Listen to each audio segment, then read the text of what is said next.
The phone's blue glow burned my eyes at 1:17 a.m., a notification slicing through the dark. We need to talk. I'm sorry. Lila's text sat there, blunt and cold, like a blade slipped under the door. My thumb hovered over the reply button, heart pounding like it was trying to break free from my chest. The apartment was silent except for the hum of the fridge, a low drone that amplified the emptiness. Her yoga mat was still curled in the corner, forgotten, like the promises we'd made. I scrolled up, rereading our last thread. 3 days ago, her messages were clipped.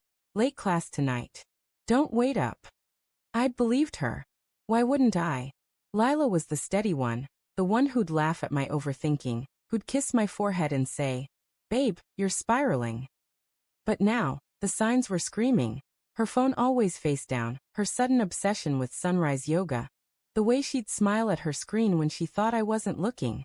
I'd chalked it up to stress, to her new job, to anything but the truth. I typed, "Where are you?" No response. The 3 dots danced, then vanished. My stomach churned, acid rising as I opened Instagram. Her story was public, a filtered clip of her in a headstand captioned, "Finding balance with at Zen with Evan." Evan, her yoga instructor, all chiseled jaw and man bun, grinning beside her. The timestamp, 11:43 p.m. My pulse thundered. Yoga studios don't stay open that late. I paced the hardwood floor, the cold biting my bare feet. The city outside our window glittered, indifferent, its skyline a jagged reminder of how small I felt. My mind replayed every moment I'd ignored. Her phone buzzing at odd hours, her vague excuses about needing space, the way she'd stopped sharing her location on Find My Friends. I'd rationalized it all, clinging to the version of Lila I loved, the one who'd binge true crime podcasts with me, who'd leave post-it notes with silly doodles on my laptop. But now doubt clawed at me, shredding that image. I opened her laptop, left on the coffee table, its screen still warm. Her Gmail was open, a rookie mistake. My hands shook as I scrolled through her inbox. There it was, buried in a thread with Evan. "Can't wait to see you tonight. Same spot." The timestamp was from yesterday. Below it, a photo attachment. A selfie of them in a dimly lit bar, her head on his shoulder, his arm around her waist. My chest tightened, breath shallow, like I was drowning in the airless space of our shared life. I wanted to scream, to hurl the laptop against the wall. But instead, I sat frozen, staring at the betrayal. The clock ticked toward 1:45 a.m. I texted again. I saw the email. Tell me the truth. No reply. Just those mocking dots, appearing, disappearing, like she was typing a novel then deleting it. My mind spiraled. Had she been lying for weeks? Months? Was I the idiot who'd missed every sign? The buzzer jolted me upright. I stumbled to the intercom, heart in my throat. "Who is it?" My voice cracked, raw with dread. "It's me." Lila's voice, small and trembling, cut through the static. "Can I come up?" I buzzed her in, my pulse a war drum.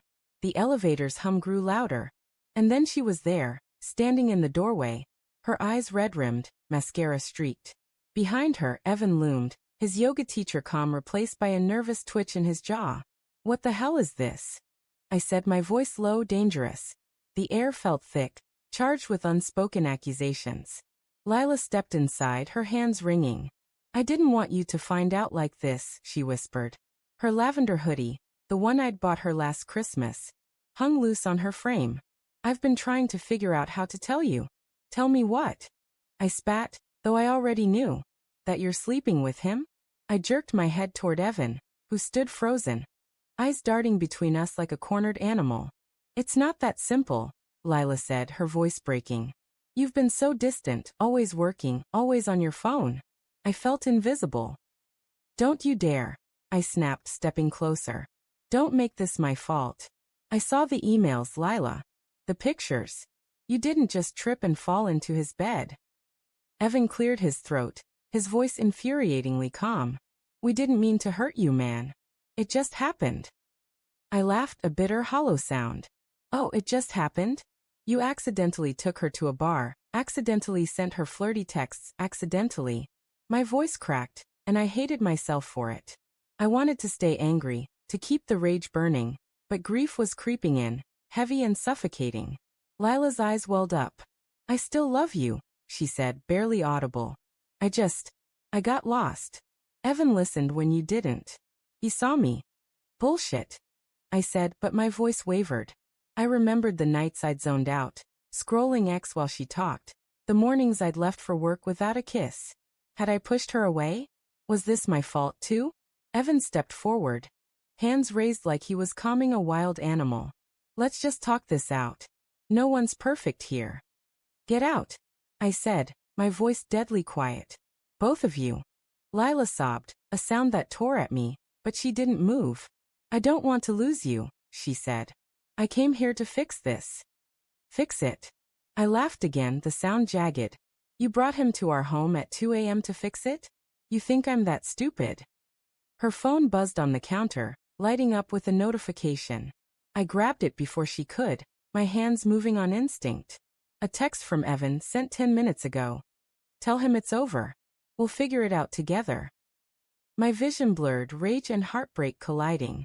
You're already planning your future, I said, holding up the phone. Well, I'm still here, picking up the pieces. Lila reached for me, but I stepped back, the space between us a chasm. I didn't mean for it to go this far, she said. I swear, I wanted to tell you. Then why didn't you? My voice was raw, pleading. Why lie? Why let me find out like this? She had no answer, just tears. Evan shifted, uncomfortable, like he'd rather be anywhere else. The apartment felt too small, the walls closing in, the air thick with betrayal. I need time, I said finally, my voice barely above a whisper. Get out. Both of you. Lila hesitated, then grabbed her phone and walked to the door, Evan trailing her like a shadow. As the door clicked shut, I sank to the floor, the weight of it all crushing me. My phone lit up again, another text from Lila. I'm so sorry. I'll always love you. I stared at the words, my thumb hovering over delete. Outside, the city hummed on, oblivious to the wreckage of my world. I didn't know if I'd forgive her, or if I could. All I knew was the truth, sharp and unyielding. Love wasn't enough to fix what she'd broken.